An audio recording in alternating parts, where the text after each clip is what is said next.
is good, YouTube? Quinn Wade Basketball Analysis coming to you with a quick video. I wanted to let you guys know I got some new merchandise available, not just t-shirt anymore. I got different type of t-shirt, different type of shirts and logos that you can purchase on my spread shirt, and also hoodies now. We have expanded and added more to the channel and more merchandise for the brand. Thanks for supporting. It will be in the description and the links will be in the comment section below. Thanks for helping me and supporting the movement. Quinn Wade Basketball Analysis. I'm going to check out the video. What is good, YouTube? Quinn Wade Basketball Analysis coming to you with a video about what to expect for the Utah Jazz. Rudy Gobert and Donovan Mitchell has been able to make it to the playoffs without Gordon Hayward, their franchise guy.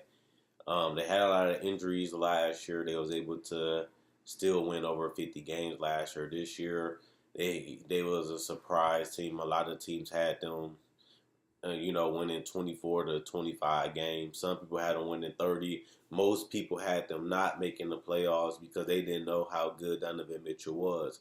Now, it was some people that thought that Donovan Mitchell can play, especially after summer league, but nobody expected him to average the 20 points a game and take over fourth quarters, be heroic, carry the team, and then the addition to Rudy Gobert getting back healthy, he was able to anchor that defense to the point where it was stifling. They call him the Stifle Tower, and he was able to do that. As soon as he came back, they got on the same page and they took off and was able to, guarantee a playoff spot. But not only that, make a first round, winning in the first round against OKC. A lot of people didn't really see that happen. Now, I even picked OKC to beat this Utah team in the playoffs, and they surprised us, and they gave Houston a little bit of a fight. They was out talent. They had a lot of injuries, and they just couldn't get it and pull it together. And besides, Houston was the number one seed, and they won 60-plus games. They was the favorite anyway, but nobody really thought that the Jazz was going to beat them, even the Utah fans.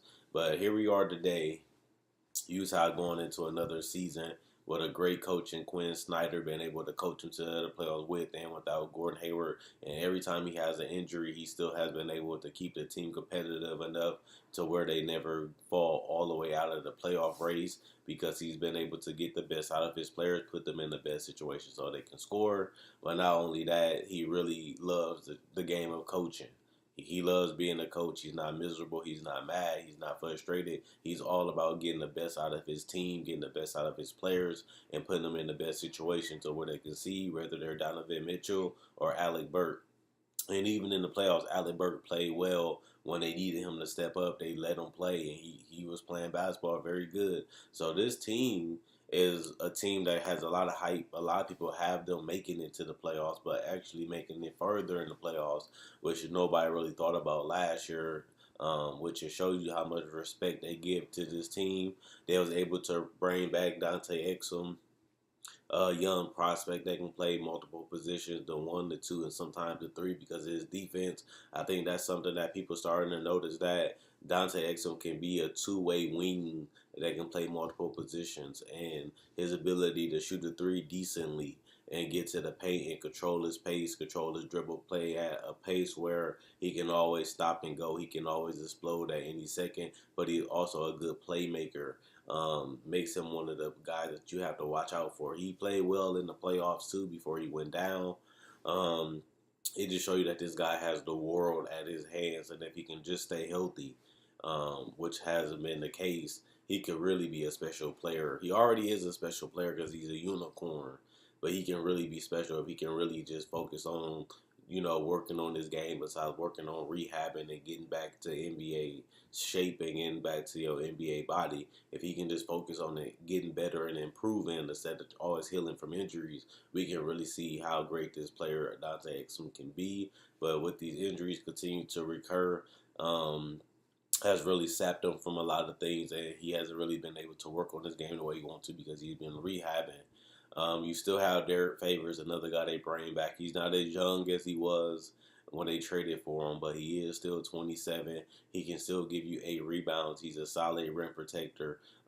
He's a guy that can score in isolation. He can take advantage of dunks and lobs if you don't pay attention to him, and he can knock down some elbow jumpers from time to time. He still is a solid player. They not overpaying him. They not underpaying him because he still can play. And at the end of the day, that's what you want.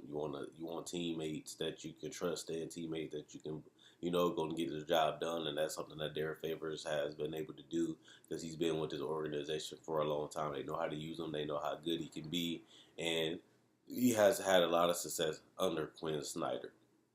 Jay Crowder was a guy that a lot of people gave up in Cleveland.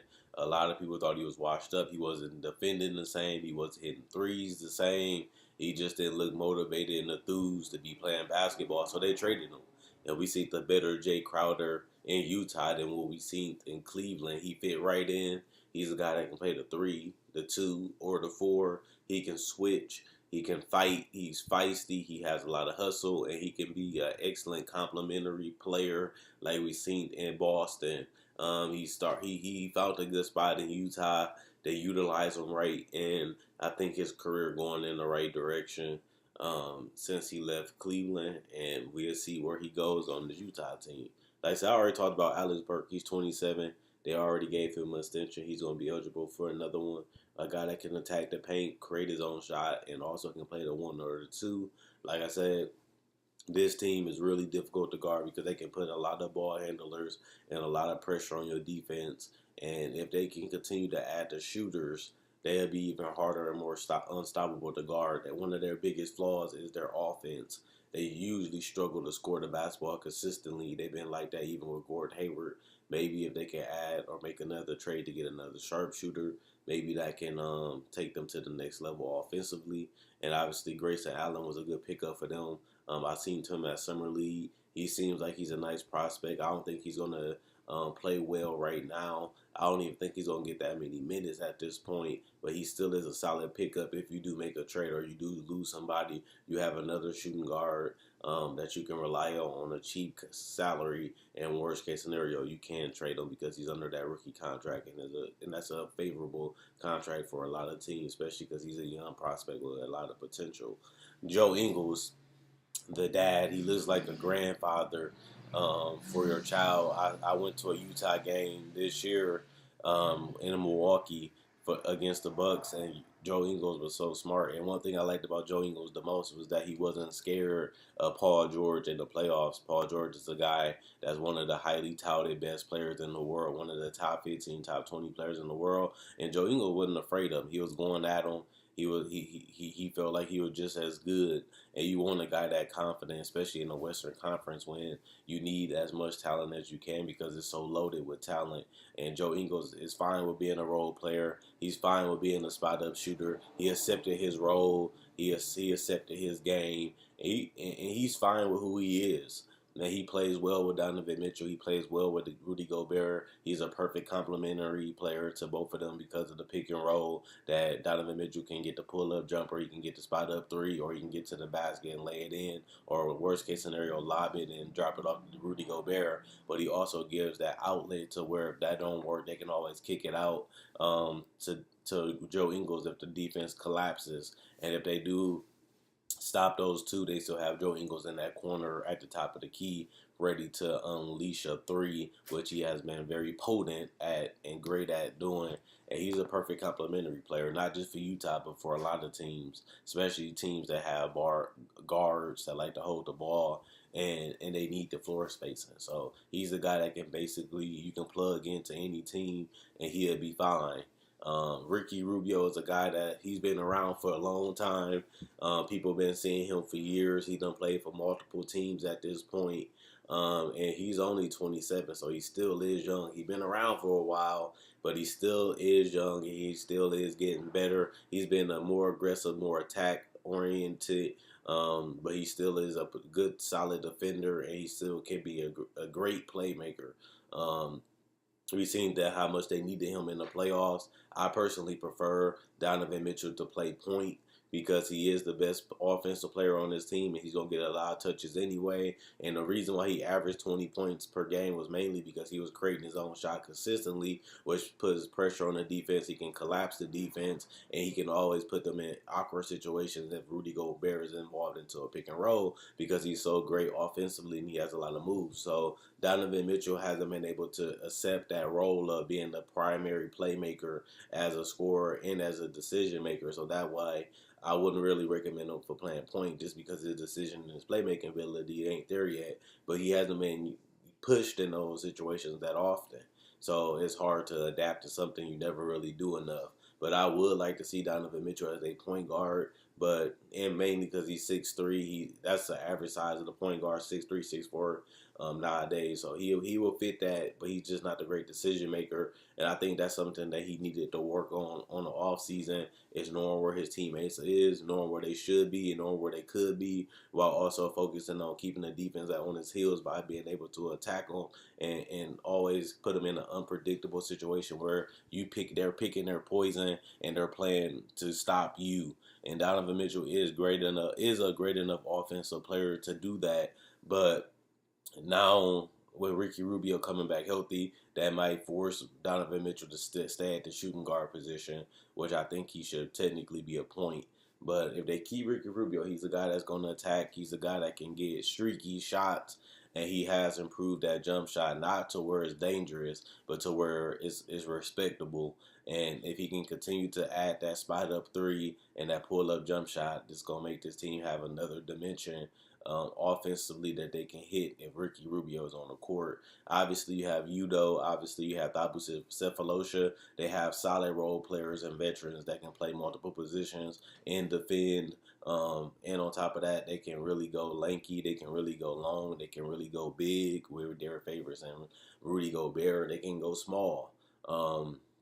At the same time. So I like the versatility on this team. I definitely think they made the playoffs. I think they're one of them teams that's going to be fighting for that top six. I'm not going to say that they're going to be a third seed like some people said, or a fourth or a fifth seed. I think they can get the fourth, the fifth, or the sixth, but I can also see them getting 6, 7, or 8, depending on injuries and depending on how well they gel together, being fully healthy going into this season. But other than that, this team has been a team that I picked to make the playoffs even last year before they even lost Gordon Hayward. And a lot of people called me crazy for that. But I believed in Quinn Snyder, and I believed that this team was good, and they was able to get the job done and make it to the playoff the last 2 years. But they're going to be fighting the Timberwolves. They're going to be fighting the Blazers, the Nuggets, obviously teams like the Grizzlies and the Pelicans, obviously teams like the Dallas Mavericks and the Los Angeles Clippers for that 6th, 7th, 8th, or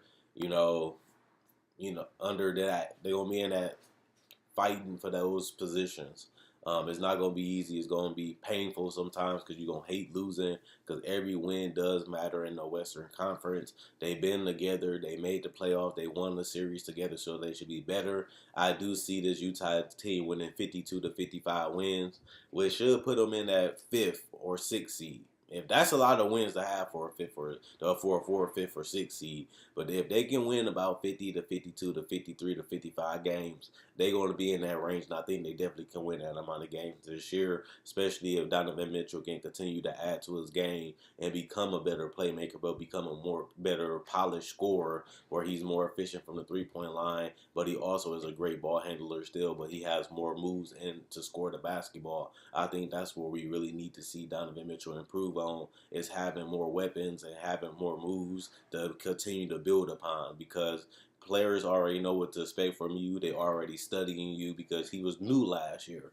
A lot of people didn't know what he was going to do, what he was capable of, and they couldn't really make the adjustments because he was adding to his game throughout the season. But now they know what you're good at. Now they know what you want to do. Now they know how to stop you a little bit, because now they have footage, they have knowledge. And I want to see how Donovan Mitchell come into this year after having a breakout year, his first year. Can he build upon that and become a better scorer, a more efficient scorer, a better playmaker? Can he really lead this team to the playoffs again? He did it once, but that don't mean he can do it twice, because we have to see it. And injuries happen, trades happen, and shift happens. So at the end of the day, he's still not guaranteed to a playoff spot, and he's not guaranteed to be more better than last year. Tyreek Evans averaged 25 and 5 his rookie year, and then he didn't do it again until now. So just because Donovan Mitchell had a great season, don't mean he's going to come out here and do it again. Same thing with Victor Oladipo. Same things with other players. You have to consistently do this if you want to get to the Hall of Fame. You have to consistently make All NBA. You have to consistently make All Star teams, and that's something that you have to do every season. So you start off back at 0, and you have to do it all over again until you hit game 82, and then we'll see the accolades come out after that. So Donovan Mitchell has a lot of stuff to still prove. Can he be a superstar? Can he be a franchise guy? Can he be more efficient? Can he be a more dominant scorer? Can he become one of those top 10, top 5 players in the NBA? He hasn't been able to do either one of those yet, and he still has a lot more work to put in. But I think he can get there. I think he is a hard worker. I think he is a great player, but he still has more things to do, still has more things to work on, still has more things he needs to polish up and get better at. And then, the sky's the limit for this team, and the sky's the limit for him. And Rudy Gobert has become a better playmaker. He has become a better passer, and he has always been a great finisher. But he still needs to work and add on to his offensive versatility to make this team even more harder and more unstoppable on the offensive end. And if he's able to continue to work on his offense while still maintaining his great defense, he's going to be an All-NBA center for another 5 to 10 years and probably another Defensive Player of the Year. And that's going to help this team hit another level that they never really hit. And if they really want to be championship contenders, they do need to add that third guy. And until they do that, they're going to still be stuck in that 4, 5, 6 range where they're competitive, they're borderline contenders, but they don't have a legitimate chance of winning a championship. And that's where they at right now. They're good enough to make the playoffs. They're good enough to get out of the first round, but they're not good enough to get out of the second. They're not good enough to get to the Western Conference Finals, and they're not good enough to win a championship just yet. But they're going in the right direction.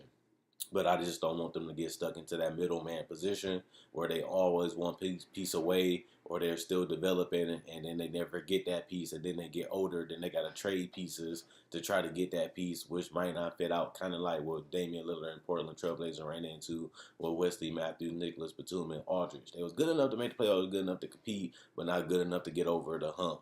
And that's where this team could possibly get stuck at, and that's what I don't want to see. So I do have them getting to the playoffs. I do see them getting out of the second round, and I do see Donovan Mitchell having a special year, hopefully. But I do see them winning 50-plus games and getting to the second round. But other than that, I don't see them getting as far. But I also can see them losing in the first round. Check out my channel, Analysis Playground. Check out my website, analysisplayground.com. Link will be in the description in the comment section below. Check out my Facebook page, analysisplayground.com. Link will be in the description in the comment section below. Like on Facebook to show support. Like the video. Continue to subscribe. Continue checking out my older videos. And if you enjoyed the video, let me know what you guys think about the Utah Jazz. Overrated, underrated, great team, bad team. A team that got caught people off by surprise. A team that was overrated. Whatever you think, let me know in the comment section below. And check out my spread shirt. There you can find t-shirts, hoodies, sweaters, all type of merchandise and brand items from me. Thanks for supporting that. Thanks for checking it out. I'm gone, and let me know if you think the Jazz gonna miss or make or even go further in the playoffs.